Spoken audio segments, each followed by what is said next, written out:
Now, I don't know about you, but a system that only survived because it heavily relied on women continuing to be conditioned to be subjugated, well, that's not a very good system. And I think that a lot of men are going to have to take that up with their forefathers, okay? Because let's be clear, your forefathers knew there was always a slight chance that at some point the system was going to crash and burn. And at some point, their great, great, great, great, great descendants would have to pay for the scheme they set up. And you know what they probably said? That will never happen. And if it does, well, thank the stars in the sky, for we shan't be alive to see it.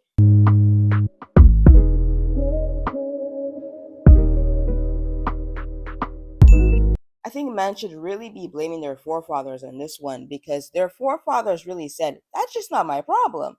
They were like, but what if one day women realize they do, in fact, have some power?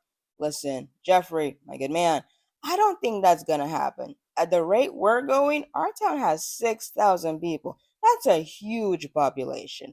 And amongst 6,000 people, only one of those wenches can read and write. Yes, yes. And remember, we had her burns last week for witchcraft and sorcery. Exactly. So I think we have this whole situation under control. Women didn't just wake up one day thinking that it's normal for all men to cheat, or that even though your husband may be a mechanical engineer for NASA, he just doesn't know how to fry an egg.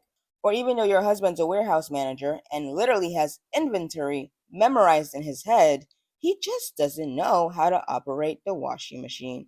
That's all conditioning, early indoctrinated socialization. From a very young age, all over the world, little girls are groomed into that mindset by their mothers, grandparents, fathers, uncles, by other women who have internalized these beliefs themselves, and by the people who greatly benefit from women being conditioned from birth to believe that it is noble to submit to patriarchy. Like this pastor over here. Women are atrocious today. They are immodest. They're hoes. They're dumb, like literally intellectually unintelligent. They are shallow. They are deceitful. They are wicked. They are vile. Oh, you heard me correctly. That is, in fact, a pastor, a man of God. Did I mention that I am a recovering Catholic? When a certain kind of man wants to get married, especially the gender roles are sacred type, that man has one thing on his list of requirements. He wants a bird. And who is a bird? I present you Exhibit A.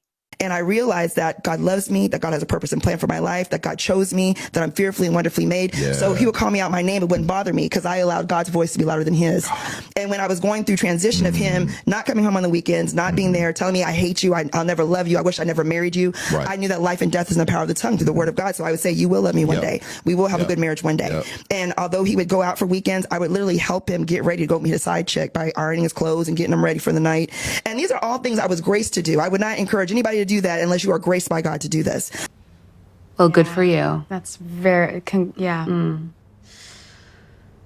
A bird is someone who either chooses, but most likely has been conditioned to try to do everything she can to prove her devotion and loyalty to the man in her life. Queer people can be birds too, but this is a very heterosexual conversation. So, yeah, a bird will ignore all logical advice. And I know that a lot of people aren't going to like the next thing I have to say, but in particularly conservative Christian spaces, that bird conditioning is often dressed up as a virtue. Submission becomes holiness, endurance becomes righteousness, and suffering becomes proof of devotion. And if you've never been told this before, a lot of men actually go to church to prey on women who go to church to pray. In fact, most men in religious spaces, be it Christianity, Mormonism, Islam, most of the men in religious spaces only believe in a higher power so far as it allows them to control the women they are with. If that higher power allows them to play in your face, harm you, manipulate you, control you, work you like a mule, oh, they're a believer, all right. 10 toes down, they're a believer. Here's the irony. It's not whether but which. Women will submit to authority. It's not whether they will submit. It's just which authority will they submit to. With the help of the disgust I just felt hearing all that this man of God has to say, I will provide some reasons for why I believe theobros, incels, and people in the red pill community are still very, very angry and still very, very much foaming at the mouth on the internet. Number one, a growing number of women are essentially dating like men. They're dating around in their 20s and 30s, and the incels, red pill bros, theo bros, and undesirable men in our society don't like that women are doing that. And they're particularly mad at the young, hot women who regularly keep on top of their birth control and are choosing to just casually date around.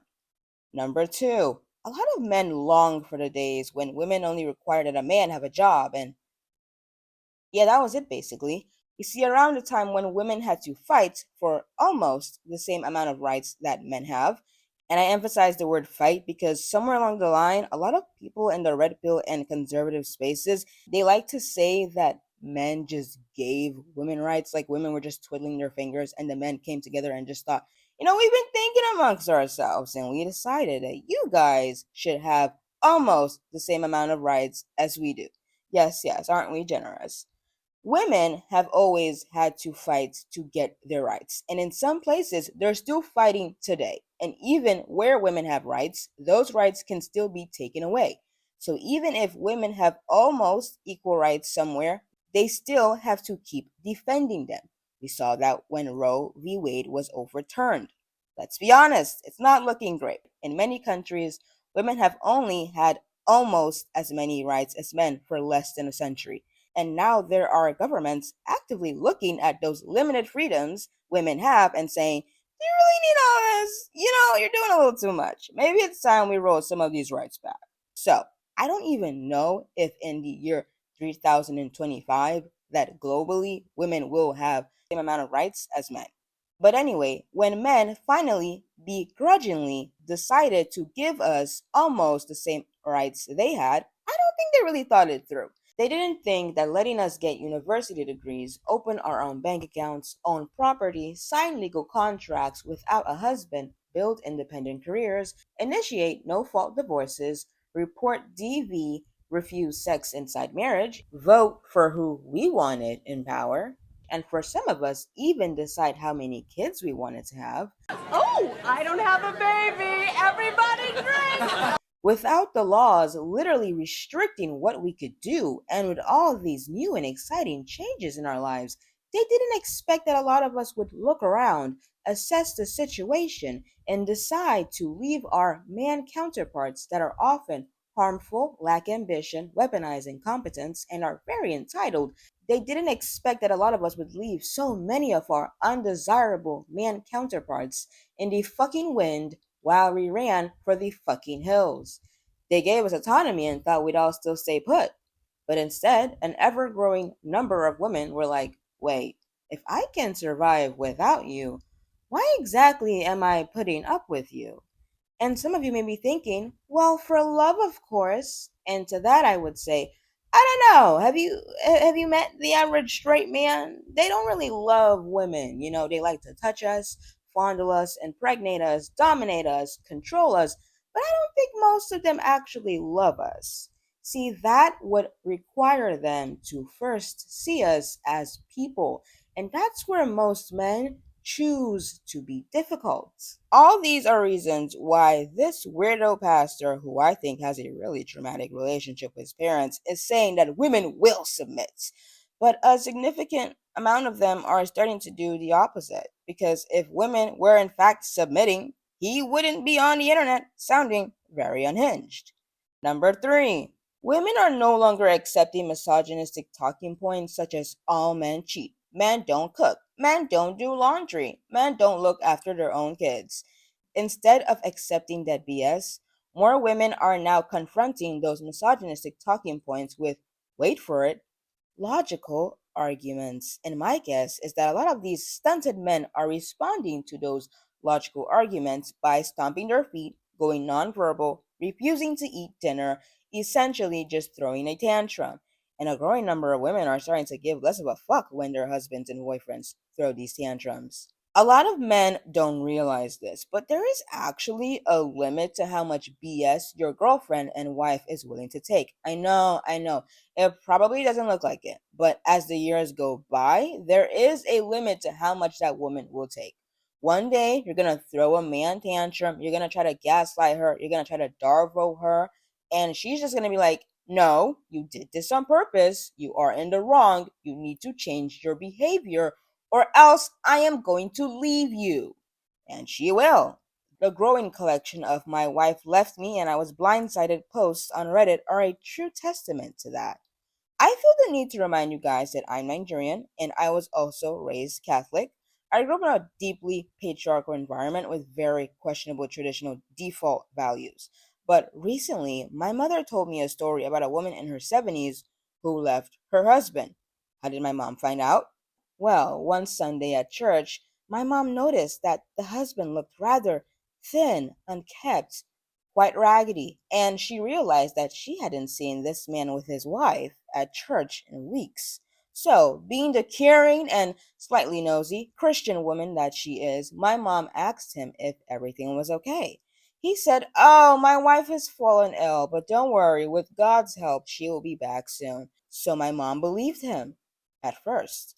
But when she got home, she decided to call the wife just to check in, being the caring and slightly nosy Christian woman that she was. And you know what this man's wife said? She said, don't believe anything he told you. I have left him. After decades of marriage, in her 70s, in a very Catholic community, apparently he threw one last ridiculous tantrum and that was it. The final straw after 50 years of marriage. She said, I'm done. She hasn't come back since, and it's been over a year now.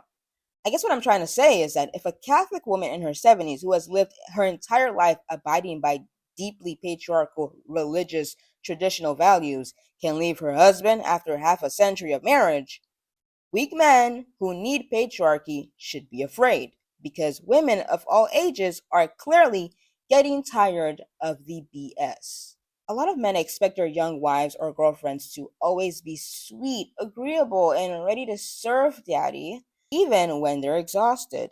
In the beginning, she might happily jump up to grab you a beer or cook dinner after a long, hard day. But eventually, that changes. One day, she'll say no. Not because she's mean, not because she's switched up, but because she's fucking tired, John. Because she's human, John. Because always cooking, cleaning, hosting your family, and carrying the household alone isn't sustainable, John. Many women believe that they can be Superman forever, but that's like incredibly unrealistic. I need low maintenance straight women to understand that no matter how caring, selfless, and nurturing you are, when you're a low maintenance woman, your partner is rarely ever going to feel the need to put more effort into your relationship or marriage. And when you do eventually ask him to put in more effort, and I promise you, darling, that day will come, when you get fed up and eventually ask that man to treat you like a person who is capable of experiencing exhaustion, often that man is not going to want to change how things are. In his mind, he's thinking, well, I have a good thing going. That's why I say that straight women who desire a relationship or a marriage should not be low maintenance. When dating men, you should never underestimate how selfish they can be and how much that man will stress you out. A lot of women love being traditional, even while working and paying half of the bills. Don't really know how that's traditional. But those traditional women probably don't think that if their life were to change dramatically, being a mother, becoming differently abled, having a chronic illness, having a more demanding job, depression, a lot of those traditional women assume that if her life changes and she needs some help, that the man in her life will step up. But honey, if you build a relationship on imbalance, don't expect any balance to emerge during a crisis.